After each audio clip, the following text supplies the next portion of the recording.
My name is Shannon Jones, owner and operator of Time Out at Shannon's, president of 22nd Time Out Foundation. I've been cutting hair a little over 30 years.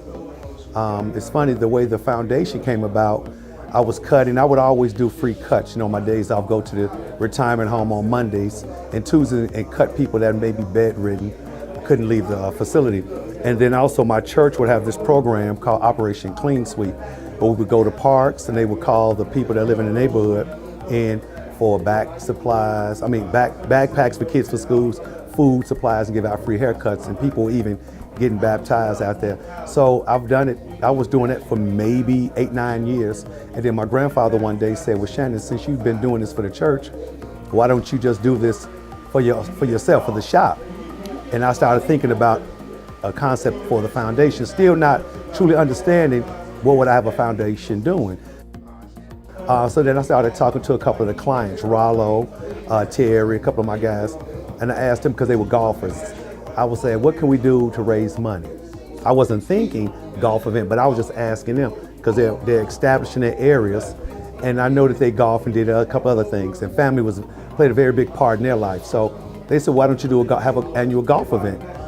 You know, and then the proceeds from the event will pay for, you know, the inner city youths, books, or if you wanted to help a family. Really, it's just what I do. I like to give back.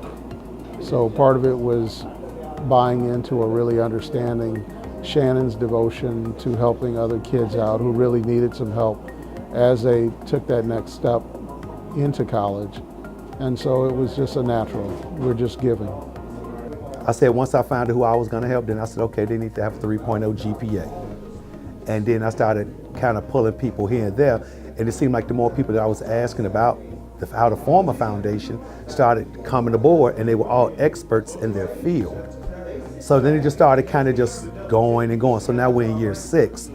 We're currently taking care of, I want to say, 16 kids, with the hopes of this year adding additional 4 or 5 students. Well, for me personally, it gives me an opportunity to tell people in the neighborhood or some young guy who I come across who needs help at school, I can give him a place of reference so he can get scholarships and help with schooling.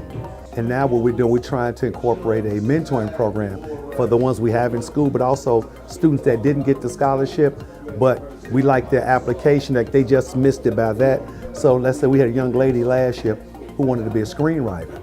She didn't make it, but then we had clients and friends who were in the screenwriting business who said that, well, can we speak to her? You know, my wife read the application. She said, well, man, Shannon, this person here, how about if we ask Eric or so-and-so in media, would he mind spending some time talking too? And when that happened, it just took off. And it seemed like the students that didn't get the scholarship were being rewarded with the mentoring component of the foundation, you know. So it's kind of like, it's still breathing. It's kind of taking a life of its own. So, but I thank God for it every day.